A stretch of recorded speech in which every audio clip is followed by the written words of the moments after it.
Hello বন্ধুরা, কেমন আছেন সবাই? আশা করি সবাই ভালো আছেন। বন্ধুরা, আমাদের গল্পগুলো যদি ভালো লাগে অবশ্যই লাইক করবেন আর কমেন্ট করে জানিয়ে দেবেন।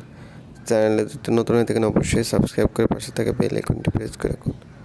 আজকে গল্প অরোরা, পর্ব 48, লেখা সামিয়া খান। জানালা খুলে দিতেই হুড়োহুড়ি করে বায়ু রুমের ভিতরে প্রবেশ করতে লাগলো।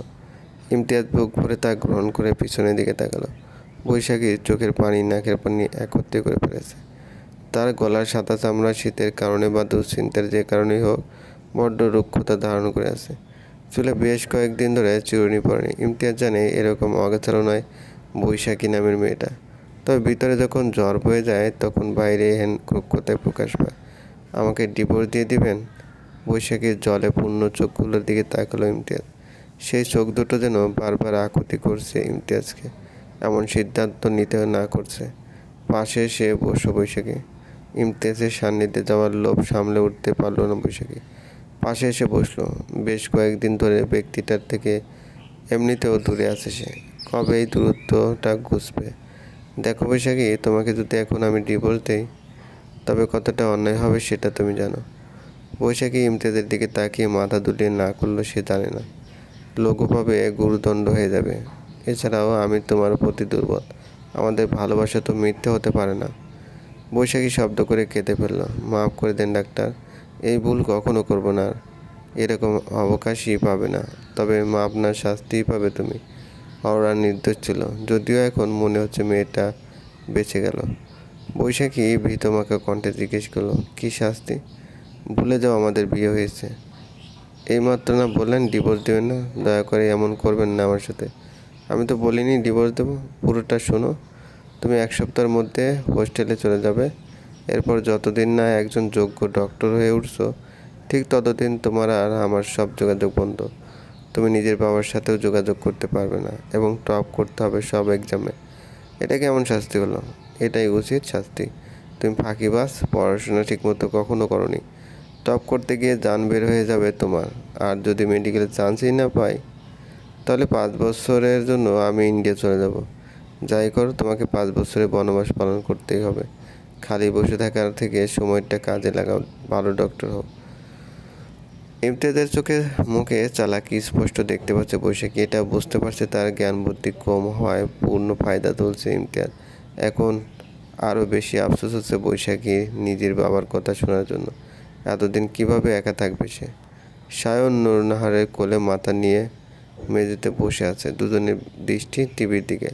হেড ম্যাডামের বাড়িতে প্রবেশ করে এই দৃশ্য দেখতে পাবে ওরা তা ভাবেনি। নুরনাহারের কোনো সন্তান নেই। স্বামী মারা যাওয়ার পর সারা জীবন এই গ্রামেই থেকে গেল। সেক্ষেত্রে সায়ন যে তার ছেলের সমতুল্য তা দেখে বোঝা যায়। গেট খোলা ছিল তাই অরোরা সোজা ভিতরে প্রবেশ করেছে। নুরনাহারের মনোযোগ আকর্ষণ করার জন্য অরোরা সালাম দিল। অরোরা, কখন এলে? সায়ন চোখ তুলে অরোরার দিকে তাকালে সর্বপ্রথম মেয়েটার মুখের অস্বাভাবিকতা তার নিজের নজর কাড়ল। কোনো রকম ভর্ণিতা না করে জিজ্ঞেস করলো, মুখে ব্যথা পেলে কীভাবে? অরোরা এক দৃষ্টিতে সায়নকে দেখছে। তার কথায় কেমন যেন কাঠখোট্টা ভাব প্রকাশ পাচ্ছে। মা মেরেছে? কেন? তোমার মা কেন মারবে? সায়নকে সরিয়ে দিয়ে উঠে দাঁড়ালো নুরনাহার। অরোরার গাল ঠোঁট ফুলে আছে। অনেক যে কান্না করেছে তা বোঝা যাচ্ছে। নুরনাহার যা বোঝার বুঝে নিল। অরোরার কপালে মাথায় হাত বুলিয়ে দিয়ে বলল, ডিভোর্সের কথা হয়েছে তাই না?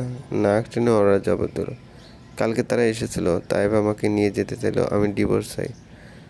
ম্যাডাম জানেন আমাকে 11 লাখ টাকার বিনিময়ে বিক্রি। কান্নার ফলে অরোরার মুখ থেকে আর কোনো শব্দ বের হলো না। নুরনাহার তাকে বুকে জাপটে ধরল। সায়ন পাশে সোফায় বসেছিল। তাকে সোফায় বসিয়ে দাও মা। সায়নের পাশে খানিকটা দূরত্বে অরোরাকে বসিয়ে দিল। মেয়েটা কান্না করতেও যেন কষ্ট হচ্ছে। ওয়েল বাচ্চা, বলো তোমার কি সমস্যা? ডিভোর্স কেন দিবে মিস্টার তায়েবকে? মেয়েটাকে স্বাভাবিক হতে দেয় না সায়ন। বহু কাহিনী তুমি জানতে মনুমা। আমার আগেই সন্দেহ হয়েছিল, এজন্য তোমাকে জিজ্ঞেস করেছিলাম। নুরনাহার একটা দীর্ঘশ্বাস ফেলে বলল, কিছু খেয়েছো? ওহ, ভাবি খেতে দেয়নি। তাহলে বসো, আজকে সায়ন নিজের হাতে রান্না করেছে। নুরনাহার উঠে চলে গেল। এখনও সায়ন এক দৃষ্টিতে অরোরাকে দেখছে। এরকম তাকানোতে বেশ অপ্রস্তুত হলো অরোরা। বিয়ে হলেও একটু বড় হওনি তুমি। এ কথা কেন বললেন? ভয় লাগছে না? ডিভোর্স হওয়ার আগেই খাওয়া বন্ধ হয়ে গেছে। সত্যি কথা বলি, মিথ্যা তো বলিনি। আমার অনেক ভয় লাগছে, সারাক্ষণ হাত পা কাঁপে। ভয় হয় মা কী করবে, তাইব কী করবে। কেন, তোর মাকে সব বলবে? অরোরা দীর্ঘশ্বাস ফেলে বলল, বলেছি লাভ হয় না। তার মতে টাকা পয়সার সুখ, তাছাড়াও তাইবকে অনেক সম্মান করে মা। তার প্রধান কারণ মনে হয় নিজের ছেলেদের থেকে যা আশা করে সেসব তাইব তাকে দেয়, টাকা পয়সা আর সব। না, স্নেহ সম্মান, তার সব কথাগুলো মনোযোগ সহকারে শোনে। এমনকি মায়ের অনেক অসুখ ছিল, ভাইয়া টাকা দিত না, তাইব তাকে দামি হাসপাতালে চিকিৎসা করিয়েছিল। সায়ন হেসে ফেলল অরোরার কথা শুনে। তাহলে দাঁড়া, এই পৃথিবীতে এমন সময়ও আসে যখন মা নিজের স্বার্থ সন্তানের আগে দেখে। অরোরা বুঝতে পারলো না এ কথার জবাবে কি বলবে। সায়ন খুব সহজে কথাটা ধরতে পারলো, যা সে এতদিনে বুঝতো না। সে কেন মুক্ততার থেকেও তাইবকে ভালোবাসে। অরোরার মা সবসময় অভাবে থেকেছে, মেয়ের বিয়ের পর নিজের সকল আশা পূরণ করতে পেরেছে। আজকে যদি তাইব আর অরোরার ডিভোর্স হয়ে যায়, তবে রিমা বা আসলাম কেউ তাকে ছাড়বে না। এর উপর 11 লাখ টাকার একটা ব্যাপার আছে। বাই দ্য ওয়ে বাচ্চা, তুমি কিন্তু অনেক সুন্দর করে কথা বলতে পারো। গ্রামের মেয়ে হলেও বাচনভঙ্গি সব সুন্দর, কারণ ছোটবেলা থেকে তার মধ্যে একটা স্পৃহা ছিল, ভালো পড়াশোনা করতো। তোকে তো বলেছিলাম। নরনাহার খাবার এনে অরোরার সামনে রাখলো। বেশ সুন্দর গান আছে। অরোরা চিনে এটা ফ্রাইড রাইস। লাবণ্য অনেক ভালো রান্না করতো। আচমকা অরোরার মনে হলো তার সামনে বসে থাকা অহংকারী দৃঢ় সুন্দর সুপুরুষটা হচ্ছে দেশের অন্যতম সেরা নাগরিক, অথচ কাছ থেকে তা বোঝাই যায় না। হেড ম্যাডামের বাড়ি থেকে বের হতে বেশ সময় লাগলো অরোরার। সন্ধ্যা হয়ে গেছে, অনেকটা সময় আগে। আসলে অরোরা ঘুমিয়ে পড়েছিল। ম্যাডাম বা সায়ন কেউ তাকে জাগানোর চেষ্টা করেনি। এছাড়া দুজনের সাথে কথা বলেও অনেকটা শান্তি লাভ হয়েছে অরোরা, যেমন ইমতিয়াজ বা প্রিয়তার মায়ের সাথে কথা বলে পায়।